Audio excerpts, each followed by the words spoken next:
Hey y'all, so I stumbled upon this super adorable cafe that I wanted to show you guys. If you're new here, welcome. It's definitely a vibe on this side. I'm Shy in Second Life, and on this channel we check out aesthetically pleasing places in the virtual world of Second Life, and I also sporadically do lifestyle vlogs. So if you guys are interested in content like this, go ahead and subscribe. So y'all, I thought this was a super adorable place to show you guys going into like the fall season. All of the trees and things are transitioning over in Second Life, so it's lots of beautiful reds and oranges and things like that. So I felt like this land was a really nice transition into that. Although it's not a lot of fall colors here, they do have a lot of very florally type accents, kind of like taking us out of the springtime and kind of bringing us into fall. So I'm super excited to see everything that they have going on here, but it is definitely adorable. So let me go see what's over here.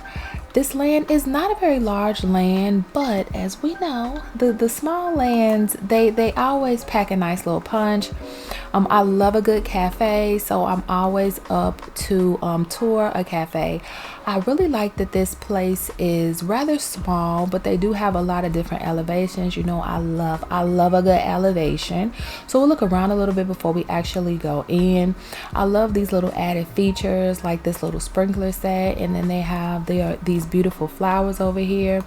So I really loved the feel of this place when I landed, and I'm just like, oh, a cafe. I know there's gonna be food, and you guys know I love the food in Second Life. So yeah, the new thing that I've been seeing people chatting about on my Facebook, on my Second Life Facebook, is the price of Second Life weddings.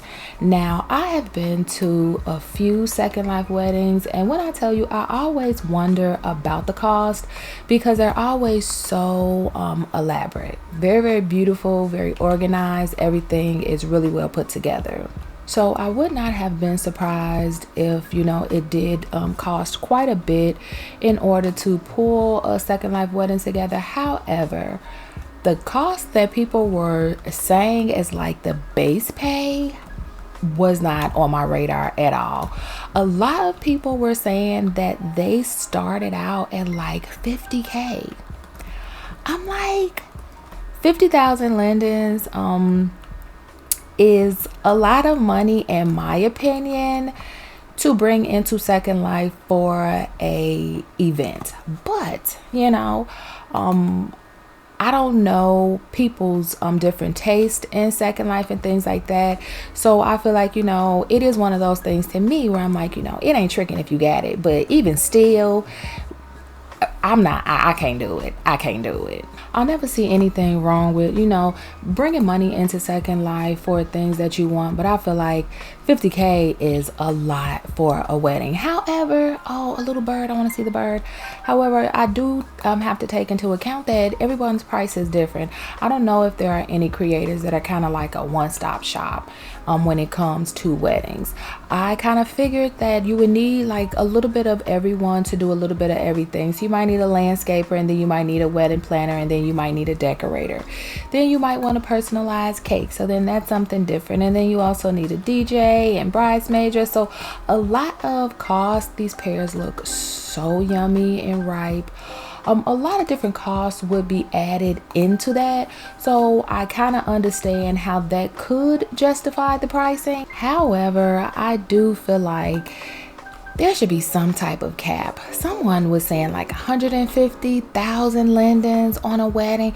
Now I've been to some nice weddings. And when I tell you, I'm not surprised if they spent that amount of money, but I thought that it was very insightful to know. I love this hose. Look how pretty the meshing is on here. I felt like it was very insightful to know how many people like actually spent that much money on their wedding, where people are like, yeah, that's like the base price. That's like the going rate for a nice wedding. Now, one thing I will never do is knock somebody on how they experience their Second Life, but I just really felt like it was really telling for me. I'm like, oh, y'all really be balling out in here. Here I am, the weekend queen. Now, I must admit that when I first came to Second Life, I really did splurge on a lot of things. The Book of Secrets. This is super cute. But I toned down as time went on. Now, there are some people that they're just like, we balls out around here, regardless of how long we've been on Second Life. This is how we like to spend our Second Life. And I don't think it's anything wrong with that. This honey looks so good. But for me, after a while, I just was like, okay, I know what it's like to have the gigantic house. I know what it's like to have all the cars and the big lands and things like that. And so I'm just like, okay, well, let me just tone it down a little bit. For me, the main reason why I toned it down was because I started taking a lot of breaks in Second Life. And so I just couldn't justify or have any type of rationale for purchasing a piece of land that cost a decent amount of real life money, or what I would consider a decent enough real life money to spend on a land that I was barely on. So it's like, if you're spending $50-$60 a month on a land that you're on, that you're occupying, that's fine. But when it's a land that you are literally only coming on to pay your tears and then you're leaving because you're not in Second Life like that, because you're taking a break, I don't feel like that's something smart to do. It's not something smart that I would do. I really love this umbrella. It is so pretty. They look like little acorns on the side. These things look like little acorns. So for me, that really put me in the mind frame to be like, okay, well, you know what? I love how all the tables have sandwiches, and then they have the little rustic table and chair set. It put me into the mind frame like, okay, be smarter about the way you're spending your money, because you're not on here. And so that was the largest reason why I did downsize a lot in Second Life, because I will take a break. One thing about me, I will take a break. I'll go a very long time in Second Life and then I'll take a break. Now, lately, it has not been like that. I definitely don't foresee that happening now, because I am in SL. I'm doing different things. Now, there were times where I would go to SL and I was still exploring things like that, but SL just kind of got a little bit boring. So in the past, there have been times where this dessert tray looks so pretty, I will take a break from Second Life. I never really leave Second Life, if you know what I'm saying, but I will, I'm like, okay, I don't want to land because I might only come here twice a week or something like that, and maybe I'll miss a week or things like that, and I'm like, I don't want to be tied down. These chocolate covered strawberries look delicious. This looks like some Ferrero Rocher candy right here. I'm like, I don't want to be tied down to having to pay tiers, and then you decorate your land and then you lose the land, and now all your stuff gets sent back in a broken box, and you had gotcha items, so now you can't find your gotcha items in your inventory. Everything got renamed. It's just always like so much extra stuff when you lose your land in Second Life as opposed to leaving your land. It's a task. Look how pretty this is. I love these beautiful plants. It has such a nice springtime going into fall airy feeling to me.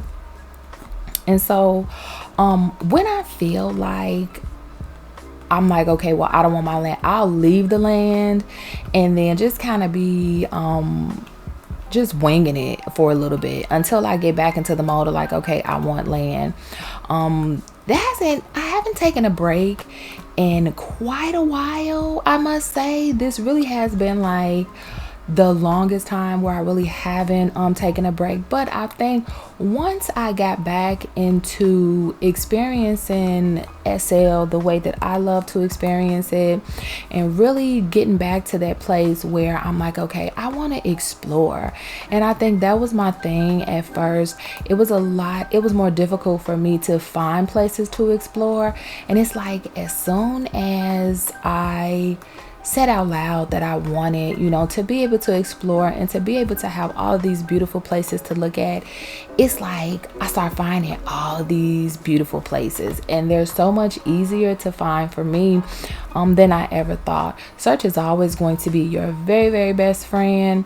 I do find a lot of hidden treasures in places that people might not necessarily look. A lot of times people will go into search and they'll look based upon the highest visitor markers. I don't do that.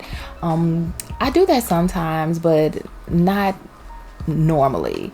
Normally I do kind of find some like hidden gems and things like that. I don't have anything specific that I look for. I just want something that's cute.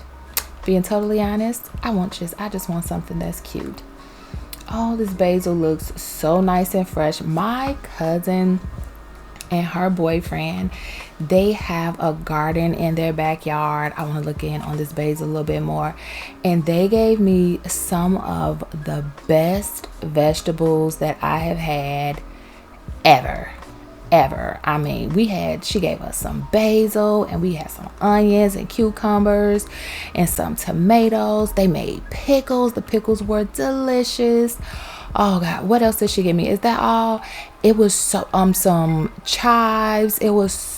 Everything was so good. I made so many different dishes. Oh, some green beans. I made so many different dishes with their vegetables. They were so good. I really hope they do a farmer's market, because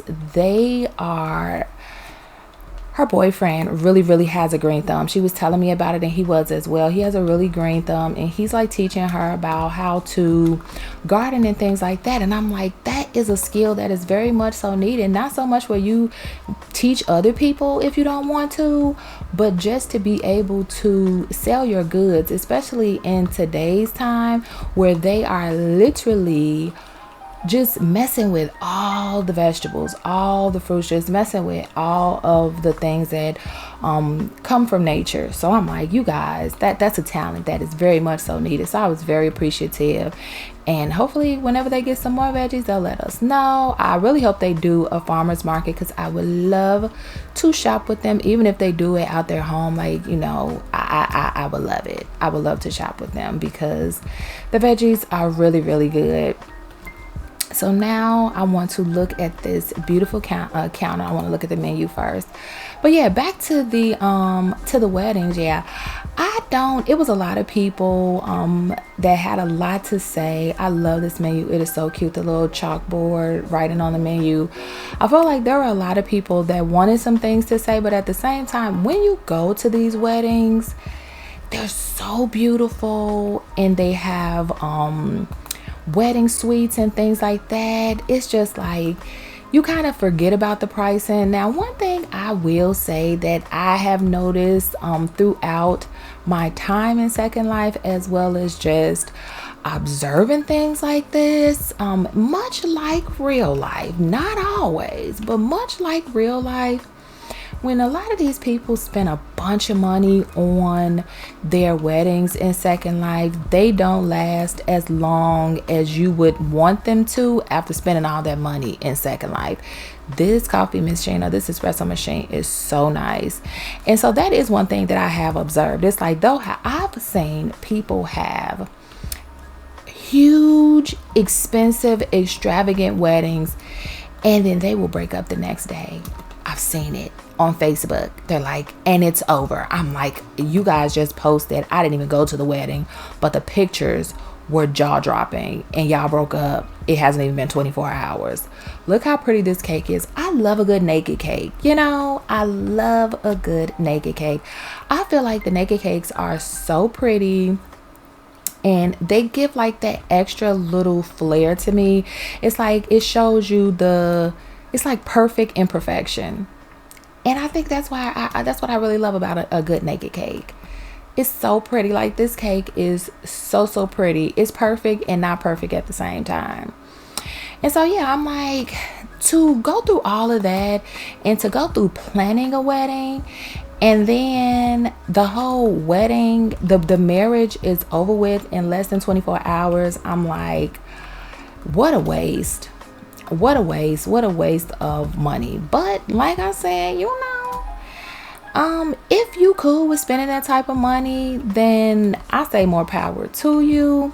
But at the same time, I would think that even though you would spend that type of money, you would want some type of return on investment.